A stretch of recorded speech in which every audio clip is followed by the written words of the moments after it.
Keith Jones. Rick Strong. How are you, buddy? Good. As our friend Pete says, Rick Strong, as I live and breathe. Send a shout out to Pete, Sun and Hey, Shine. Pete, how you doing, man? Good. And Jamie, too. Man. Yes, Jamie, Sun and Shine. Dynamo couple. It's so true, and what great kids, too. Oh, yeah, they are, man. You had some time with them up in Sedona. I did, yeah. They came up. They were kind enough to take time out of their summer and spent a day with me and an evening, and we had a really great time together.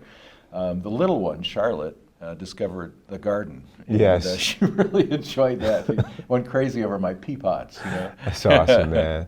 Yeah, they came back and told me that they had just a great time. And Pete is a good friend of ours, and he went on a ski trip with us recently. Yeah. And I told Pete how great Rick was, and Pete was eager to have his family meet Rick after he spent some time with Rick in Colorado, wasn't it? Yeah, that's right. Well, you know, all of this is made possible by Keith Jones. There's no doubt, since I've been a member of ToBeRe going back 12 years, the guy is just a master at understanding, helping people, and having no judgment about anyone. And he attracts those kinds of people, and it's a joy to be with you and to be with the people that are your friends. That's high praise. Thanks, Rick. I appreciate it, man. I humbly accept it. Thank you. That's true. So we're going to talk about the importance of routine today. Okay. You thought that would be a great topic, and I certainly agree. Okay. And I am a creature of routine, and that's changed for me over the years. I was a creature of routine because it was achievement oriented before. What can I get out of it? So I need to do this and this and this so I can be on task to accomplish this and realize this goal. It was very much self-serving. And as a recovering perfectionist, I had no peace when I was approaching routine from that perspective. So what changed about it, and what is your routine now? And does it still involve sort of accomplishment, or is there another goal? Well, the routine now is free of this kind of perfection seeking.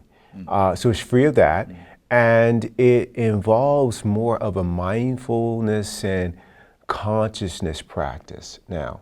So that's what I'm trying to cultivate. And the routine is pretty simple. I start out with a gratitude, which I've shared in a podcast before called Gratitude. And no, we're talking about something you do every morning, or? Every morning, without fail. I never miss this routine. So it involves stretching.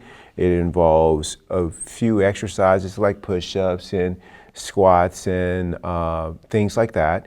But it also involves the gratitude.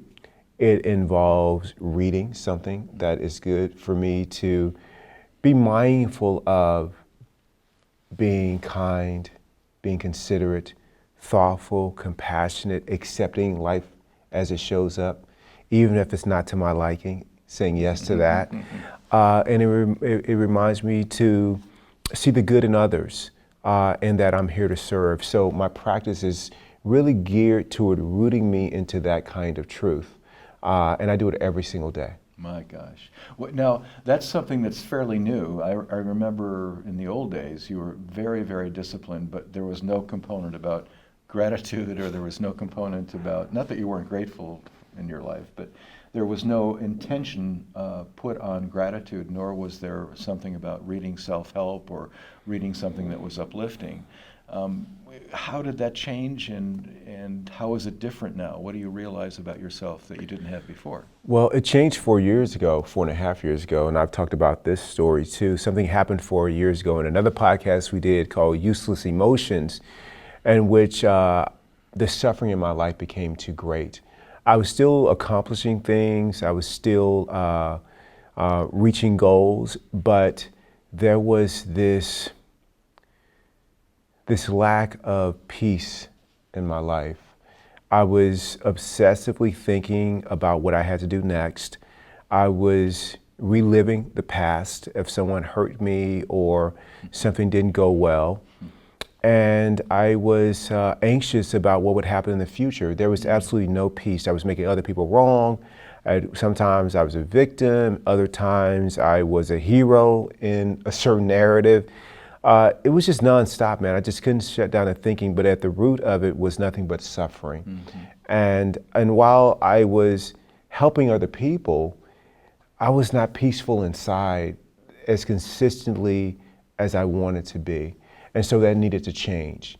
And so, there are two ways that we come about change. Voluntary, which is rare. Most of it is involuntary. The doctor tells us if we don't clean up our act, we're going to be we're going to be rushing to an early grave, or we go through a relationship transition in which we are either divorced or we lose someone close to us, which I was on the end of a relationship. And it also affected my business. So I knew that there was a path forward, and the path that I was going to choose is going to be free of suffering. And so I needed a routine to root me into being kind, loving, compassionate, forward. And so that's why I chose to do something different. So kind, loving, compassionate, that's kind of what your focus is then on your morning routine. Absolutely. And so and gratitude. And gratitude. And does that practice then allow you to sort of catch your breath later during the day? I mean, I picture you doing this in the morning, and then what happens when the obstacles hit, as they always do, during the day? How do you recapture what you felt so good about, say, at 6 in the morning? Well, you know what? My day is actually perfect the rest of the day. Nothing bad happens. Yeah, that's right. Nothing goes wrong. Well, sign me up for that. I'll take a tablespoon or two of that stuff. No, man, you're right, man. As soon as I step out of the house, there's the cop on his motorbike, radar gun out like right off the bat. So as soon as I walk out, there's booby traps along the way. But really, I don't see them as booby traps. I just see them as opportunities to bring me back to the present moment. And so I see the good in them. I see that they serve the purpose that I like to see, that they serve as an opportunity to practice being conscious. So throughout the course of the day, when people show up from whatever space they're showing up from, whether they're conscious or there's a lack of consciousness in that moment, I bring the practice back in. So I feel, oh my God, that felt like an attack. Or they said this, I'm like, oh, no, that person just behaved a certain way, and this is an opportunity to practice accepting how they showed up. Oh, the narrative will be like, man, I should be offended. I could be offended. I'm choosing not to be. And so the practice happens there. And, early on, I didn't catch it that quickly at all. What would happen is I would feel hurt, feel wronged, feel upset, and sometimes not even examine why. But I just felt like I didn't feel good. I felt like I was suffering. And that went on for a long time, but the more and more I did my daily routine, it just kind of permeated my entire day. And I started to catch those other moments, and it wasn't 2 or 3 days later that I was like, why was I mad and upset like 3 days ago? Oh, that happened. But I was able to reset a lot faster. And now it's become pretty, effortless. And like I said before, it's effortful in the beginning when you're trying to do something different, and to react or to respond differently is full of effort, but then become effortless. Now, the minute that I say this, something will happen, and I'm struggling again. But if that happens, that becomes a practice. That's the test, and that becomes the practice. Yeah. I agree completely with that. I have a similar thing that I do. It's throughout the day, though, I try to take breaks, and I'm in a little different position because I'm sort of semi-retired, so I have more time to do this. But I don't think people can use working as an excuse not to. What it does for me is it fortifies me. When I start out in the morning with the idea, after meditation, that life is a clean slate and that I can make choices about whatever happens to me throughout the day because I've focused on that during my meditation, then I have like armor. I have a way of repelling things that come to me, a little bit of a Teflon shield, because like you, I can evaluate and decide, this is a choice that I am about to make. Am I going to get upset? Am I going to suffer? Am I going to put somebody in their place and get down and wallow with them? Am I going to do things that I would regret later that are going to cause suffering or not?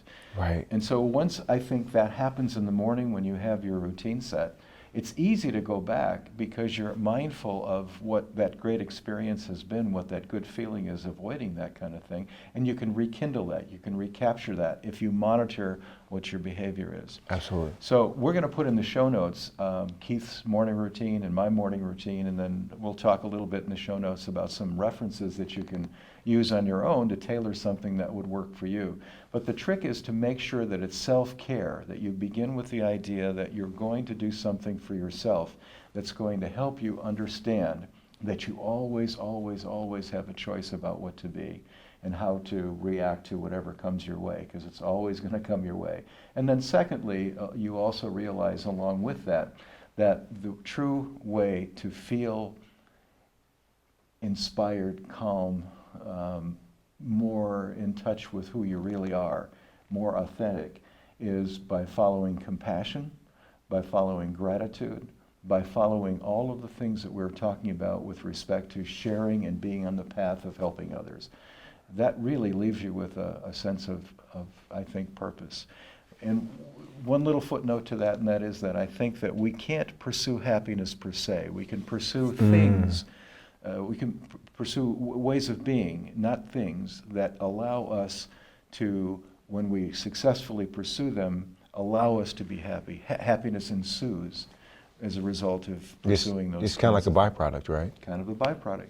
And it actually is the product. Right, right. Exactly, you know, and I, like you, I stopped looking for things outside of myself to make me happy. And I found that happiness just kind of shows up when I am acting from a conscious and loving space and I'm of service to others. I mean, my greatest experience with feeling joy was in the service of others. It really was. Mm-hmm. And now I've served others and not experienced joy, because for me, I need both. I need to be peaceful within, because there are a ton of people that coach Little League, they feed the homeless, and their lives are just chaotic. Not necessarily externally, but internally, they're worrying all the time, they're anxious, they can't, and they do kind things for people. But inside, there's no real joy, because there is a war, there's a battle, there's a lot of suffering on inside because of what I just said: anxiousness, worry, shame, guilt, trying to do everything, trying to be perfect, trying to be liked, you name it, they're doing that. So for me to experience joy is both in serving others, but it's also being peaceful internally. And it's the morning routine or the daily routine that helps me be consistently peaceful inside. What do you think about somebody that might be listening to this and think, well, that's all well and good, but isn't it kind of selfish for you just to focus on your own feeling of having this way of dealing with people, because you're really, if you don't react to the way people are acting, then you are really being selfish. You're just rejecting anything the other person has to say, even if there's validity to it. So if somebody criticizes you, for example, if you just have this kind of Zen approach where you say, oh, well, you know, I'm just going to be compassionate toward that person, aren't you really just being selfish? I mean, yeah, they can say that. and it's cool. I mean, that's their path, you know, to label whatever it is I'm doing, and that's cool. I mean, the mind, the ego, including mine, is no short of labels and descriptions for other people, and that's cool. But if they say that, I provide the space for them to say it. You know, I choose not to take it on. It doesn't have to be a label that I identify with, and that's okay. I just know what works for me, and I encourage you to try it on for yourself.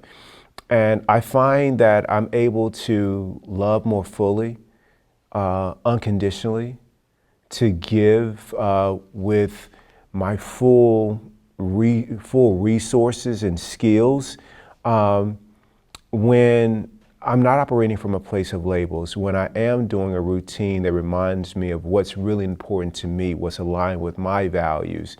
And, you know, so that's what I say to people that, you know, may say that showing up the Zen way, you know, is really kind of is being selfish. I guess that's one way to look at it, but what's the alternative? Show up the other way? Well, that way's full of suffering. Well, I would argue that it's not selfish at all, and here's why. I think we start from the proposition that all people everywhere have within them the opportunity to be conscious. And while they're conscious, there's no ego. And while there's no ego, then there's no strife, there's no conflict, there's no making other people wrong, there's no labeling. It's just a feeling of love and well-being. And so what gets in the way of the love and the well-being is all of this other stuff that's overlaid, like competition and striving and anxiety and guilt, and that creates all of this stuff that we're trying to avoid. So in the pure state, consciousness is what we all have. Right. And that's not selfishness. That's part of the life force that's given to you at birth, and you Absolutely. have all of your life to experience, and most of us push it down or forget about it or take it for granted, or we're just not conscious. The opposite of being aware of loving kindness is being unconscious, and unconscious is, in essence, working in life on autopilot without regard for anything beyond getting through the next problem, making yourself look good, making others look bad, sticking up for what you think is right for you, and putting somebody down, and that just gets in the way of your peace and happiness. Right, it just creates more suffering for you and for others. You asked me the question, what brought me to the place to where I have a morning routine that I do consistently. What brought you to that? Well, I think I hit that maybe a little bit before I hit ToBeRe. So what was going on in my life was I was also very, very stressed out. Not by one event like in your case, but in my case it was sort of like a bunch of termites eating a healthy tree. Eventually, after 20 years of the termites, the tree starts to keel over. And I was lucky enough that I recognized that the way I was living was eating me alive. So I started to do some research in myself.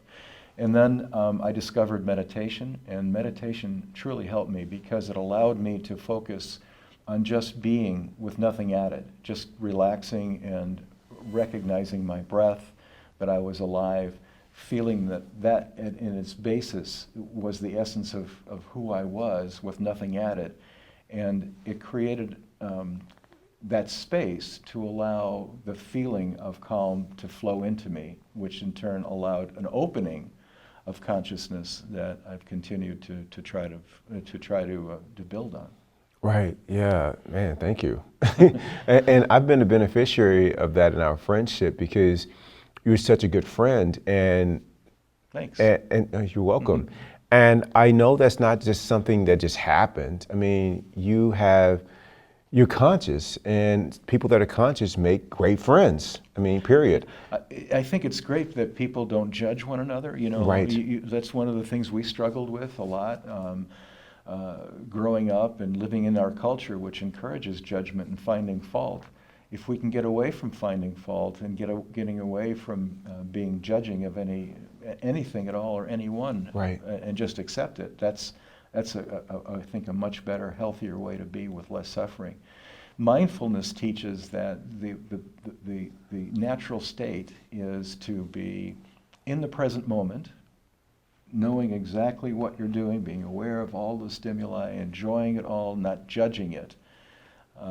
And that, I think, leads to less stress and inner peace. I completely agree. When people ask me, why am I this way, or how did I get this way, I tell them that I wasn't always this way, and all I got to do is bring them to a friend who knew me before, and just to get them to like, hey, can you confirm this person that this is how I used to operate before? And Rick does it, lovingly, of course. And I talk about the importance because I see the suffering in their lives about it, and they can create a morning routine that works for them. And the mind often, tells them that they have a hard time committing to it on a daily basis because of life or this or that. And I tell them that it's an investment in themselves. That's really good. It's an investment in their own self-care. It's going to help them be really present for life. Most people, I think, live for the next big event, whether it's a vacation or it's a crisis. And when I say it's a vacation, it's easy for people to see that, oh my God, I'm excited about this next vacation, it's coming up. But there's a whole lot of living between that next vacation. And let's say that you're fortunate enough to take 5 weeks a year off for a vacation. okay, that still leaves 47 weeks worth of living if all you're living for is that next big moment. So the daily routine helps you live those 47 weeks or those spaces in between the vacation, which there are a greater number of those, really being peaceful, being kind, and being loving. But that's not how most people live, and certainly not how I live. The way that I lived those moments were striving, achieving, judging people, worried about this, worried about that, anxious about this moment, obsessive thinking. And when you're doing that, you're not living. You just, you're barely surviving. And if it's not vacations that you are looking forward to, then you're on the lookout for the next big crisis. So even after one crisis that you worried about didn't come to fruition or wasn't as bad as you thought it was, you're like, don't worry about it. I'm worried about the next one. Not know where it's coming from, but it's coming. And so you spend your whole time, living in fear or anxious about what's coming next. Again, the bottom line is you're not living. Yeah. You're not present. So what the routine does is it brings you back to consciousness. Now the mind is going to resist it and tell you that you don't have time for this. And to the mind you say, this is beyond your ability to comprehend. This is outside of yourself. And for the mind, that's hard because the mind cannot even begin to grasp that there's something greater than itself, that there's something bigger and beyond it. And so it's going to give you every reason why you can't do it and it doesn't work, from I don't have enough time to where I didn't get to bed early enough last night, or I got this too much on my plate. And it's when it starts to defend and explain why that the truth is that that's when you should be doing it.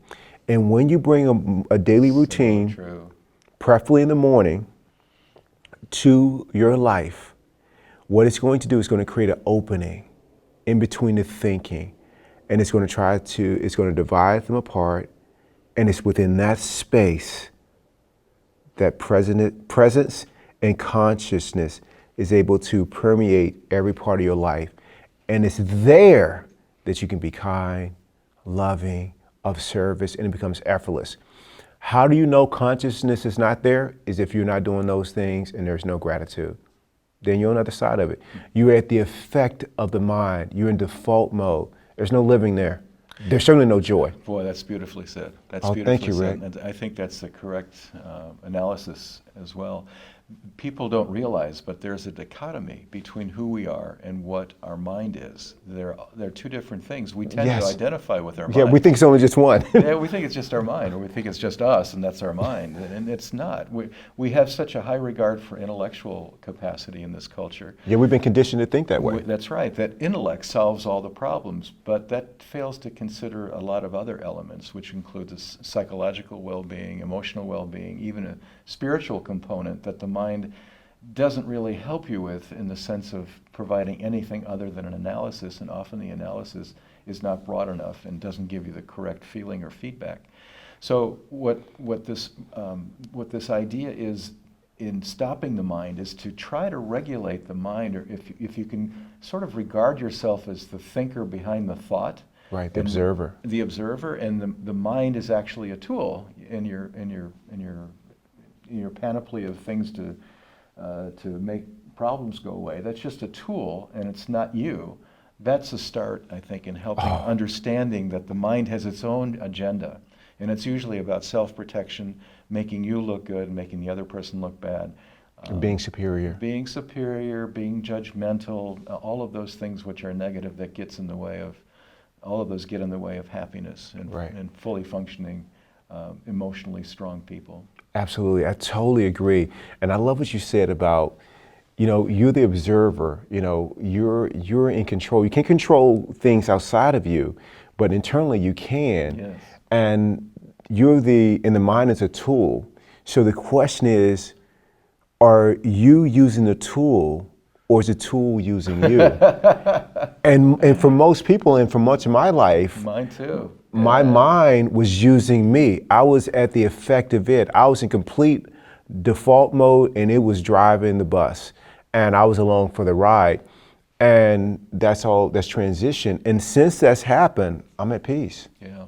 And if peace is your goal, if inner peace is your goal, and the feeling that you're on the right track in your heart, and that you're part of something bigger than just your possessions and your successes, then that's the way that you have to go. I think you have to realize that the mind is just the tool. Otherwise, it'll run you. Right.